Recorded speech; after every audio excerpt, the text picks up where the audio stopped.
Shalom, salam sejahtera untuk kita semua. Kita jumpa lagi dalam program 100 Hari Berdoa. Saudara-saudara, sebelum kita membawa doa kita kepada Tuhan saat ini, kita akan mendengarkan firman Tuhan. Namun sebelumnya mari kita berdoa.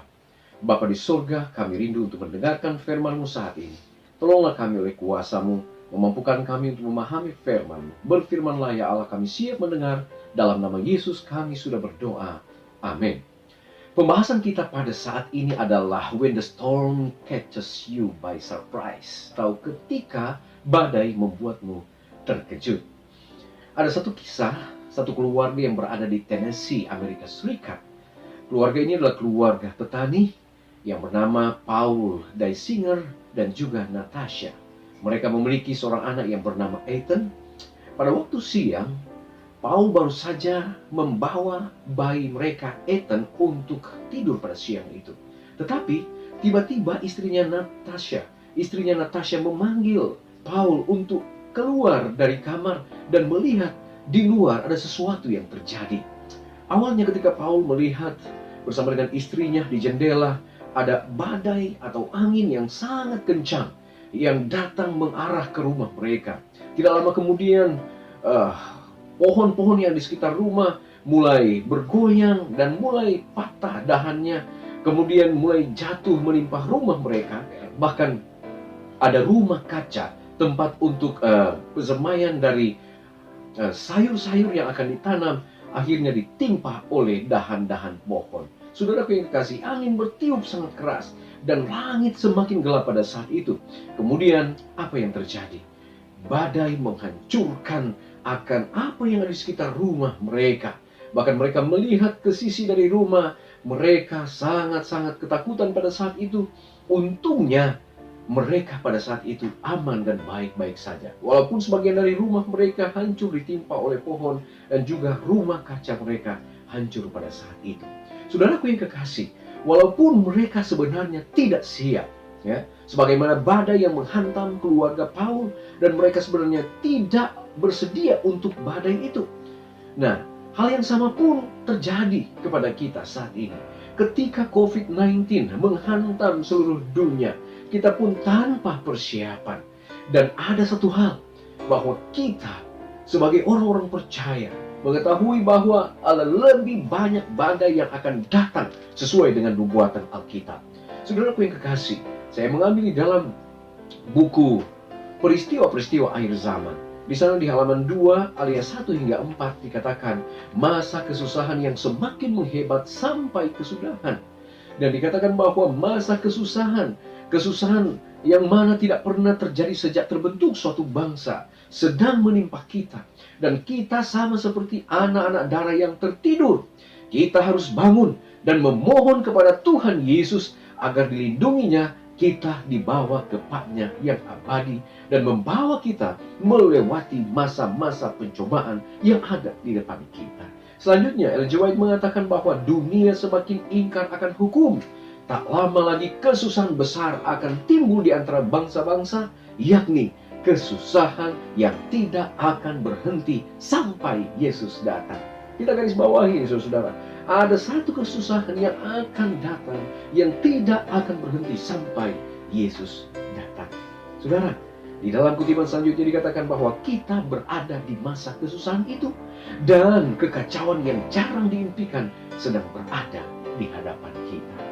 Dunia tidak pernah mengira kalau pandemi COVID-19 ini akan terjadi akhir tahun 2019 dan sampai saat ini. Dan ini sementara berada di era kita, di mana-mana orang-orang ketakutan dengan pandemi COVID-19. Nah, saudaraku yang kekasih, pertanyaannya, bagaimana kita bersiap menghadapi badai itu? Apa yang harus kita lakukan saat mana badai kehidupan terjadi di dalam kehidupan kita? Kita harus menyadari bahwa kita tidak dapat mengendalikan alam yang ada. Kita tidak dapat mengendalikan pandemi COVID-19 yang ada. Tetapi saudara, ada sosok yang dapat mengendalikan semuanya, yaitu Tuhan yang kita sembah siang dan malam. Saudaraku yang kekasih dalam Tuhan kita Yesus Kristus, ketika kehidupan mulai runtuh atau mulai berubah di sekitar kita, kita harus bangun dan kita harus mengangkat iman kita untuk lebih dekat dengan Yesus. Tentunya saat mana Paul dan Natasha mereka kehilangan rumah kaca, ada kerugian-kerugian yang mereka alami saat itu. Tetapi saudara, dalam beberapa hari mereka melakukan satu hubungan yang akrab dengan Tuhan, dan mereka bersyukur oleh karena mereka diluputkan. Saudaraku yang kekasih, badai yang dialami oleh Paul dan Natasha adalah badai yang tentunya terjadi saat ini dan terjadi juga di mana-mana. Tetapi bagaimana dengan badai kehidupan? Bagaimana dengan badai fisik, badai emosi, badai spiritual, dan badai ekonomi yang diciptakan oleh COVID-19 saat ini? Ada jutaan orang yang kehilangan pekerjaan. Mereka di mana-mana berteriak oleh karena banyak yang tidak dapat makan. Saudaraku yang kekasih, bagaimana kita akan membangun kembali akan satu sikap bahwa ada Tuhan yang akan bersama-sama dengan kita? Firman Tuhan di dalam Yesaya pasal yang ke-26 ayat yang ketiga dan 4 berkata, yang hatinya teguh kau jagai dengan damai sejahtera, sebab kepadamu lah ia percaya. Percayalah kepada Tuhan selama-lamanya, sebab Tuhan Allah adalah gunung batu yang kekal. Saudaraku yang kekasih, kita perlu bersandar kepada Tuhan, percaya kepada Tuhan selama-lamanya. Oleh karena Dia adalah gunung batu yang kekal, yang dapat meluputkan kita dari pergumulan dan badai-badai kehidupan yang kita alami. Saya senang saudara-saudara dalam Mazmur 121, ayatnya yang pertama hingga ayat yang ke-8. Di sana berbicara tentang aman dalam lindungan Tuhan. Pemazmur berkata, aku melayang pandanganku ke gunung-gunung. Dari manakah akan datang pertolongan? Daud dia berkata, pertolonganku hanya berasal daripada Tuhan, pencipta langit, bumi, serta segala isinya. Saudaraku yang kekasih, pertolongan kita adalah berasal daripada Tuhan yang akan menolong kita, yang akan menyelamatkan kita, yang akan membebaskan kita dari setiap badai kehidupan yang kita hadapi. Saudara, di ayat yang ke-7 dan ke-8 berkata, Tuhan akan menjaga keluar masukmu. Dimanapun engkau berada, Tuhan akan memelihara engkau. Saudara, saya melihat di dalam bahasa aslinya, kata menjaga adalah shamar. Dalam bahasa Inggris adalah preserve, being careful, dan juga attend, beware, dan bodyguard. Saya senang saudara ayat ini. Ternyata Allah kita, Dia attend, Dia hadir di mana kita berada.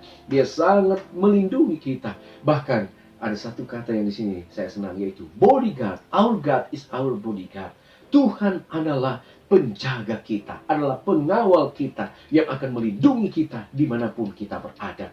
Presiden Jokowi saat dia kemana-mana, ada beberapa bodyguard yang menjaga dia. Presiden Trump demikian pula, semua pemimpin-pemimpin dunia. Tetapi sesungguhnya yang menjadi bodyguard kita adalah Allah yang hidup, adalah Allah Abraham, Allah Ishak, dan Allah Yakub. Allah yang telah menciptakan kita, Dialah jaminan perlindungan bagi saudara dan saya. Saudaraku yang kekasih, ada satu lagu yang saya sangat senang saat mana saya kaitkan dengan pelajaran pada saat ini. Lagu yang berjudul Till the Storm Passes By. Dikatakan, in the dark of the midnight have I oft hid my face, while the storm holds above me, and there's no hiding place. Meet the crash of the thunder, praise us Lord, hear my cry, keep me safe till the storm passes by. Saudaraku yang kekasih, mungkin terjemahan bebasnya adalah dalam gelap di tengah malam, saya sering menyembunyikan wajah saya, sementara badai menderu di atasku, dan tidak ada tempat persembunyianku. Saat terjadi tabrakan petir, ya Tuhan, dengarkanlah tangisanku, jaga aku tetap aman sampai badai ini bisa lewat. Saudaraku yang kekasih, saya mau katakan saat ini, datanglah kepada Tuhan.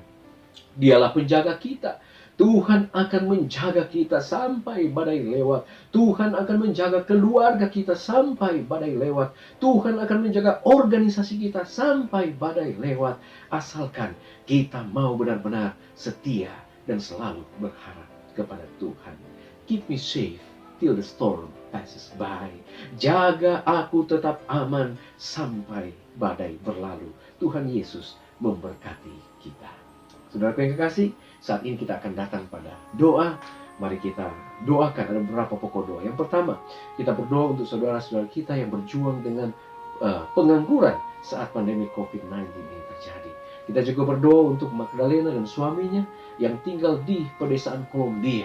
Mereka berusaha untuk menjangkau orang-orang untuk bertemu dengan Yesus. Kita juga berdoa untuk jemaat-jemaat di seluruh dunia yang tidak memiliki ruang, gedung untuk bertemu karena berbagai keadaan yang tidak mengizinkan.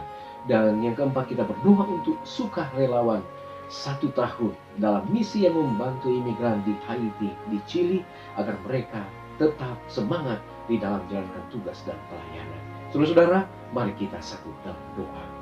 Bapa di surga, kami bersyukur saat ini. Oleh karena kami ada kekuatan. Kami ada jawaban-jawaban doa yang Tuhan telah berikan bagi kami. Walaupun di situasi pandemi COVID-19 ini, ada janji Tuhan. Engkau akan memelihara, menjaga kami till the storm passes by. Terima kasih Bapa, Engkau akan menjaga kami dan akan memelihara kami, dan Engkau akan melindungi akan kehidupan kami. Saat ini Bapa, kami rindu untuk datang kepadamu, menyerahkan kehidupan kami, keluarga kami, organisasi kami, bahkan seluruh umat-umat Tuhan di seluruh dunia, agar kami ada dalam lindungan Tuhan. Kami berdoa pada saat ini Bapa, untuk saudara-saudara kami yang kehilangan pekerjaan oleh karena pandemi COVID-19. Berkati mereka, cukupkan kebutuhan-kebutuhan mereka. Kami juga mau berdoa Tuhan, untuk Magdalena dan suami yang berada di Kolombia. Mereka berusaha untuk menjangkau jiwa-jiwa di saat pandemi COVID-19 ini. Tolonglah mereka agar banyak jiwa yang mereka boleh menangkan. Kami juga mau berdoa Tuhan untuk pelayanan 1 tahun atau pelayanan OIM Ministry, lebih khusus mereka yang menjangkau jiwa-jiwa di Haiti dan Chili. Tolonglah mereka ya Bapa, agar mereka boleh melakukan yang terbaik untuk kemuliaan bagi nama Tuhan. Kami berdoa untuk umat-umat Tuhan di seluruh dunia yang tidak memiliki ruang dan waktu dan tempat untuk beribadah. Tolonglah mereka untuk mana tetap dipersatukan di dalam kasih Tuhan. Ibadah-ibadah online, biarlah itu menjadi berkat, mulai menuntut kerohanian umat-umat Tuhan untuk tetap setia kepada Tuhan. Terima kasih Bapa, kami meyakini bahwa kami memiliki Allah, memiliki Tuhan yang akan selalu memelihara kami. Terpujilah Engkau ya Allah, dengar doa kami. Dalam nama Yesus kami sudah berdoa. Amin. Puji Tuhan saudara-saudara, pertemuan kita saat ini telah selesai. Mari berdoa, kita tidak berdoa sendirian. Tuhan Yesus memberkati kita. Amin.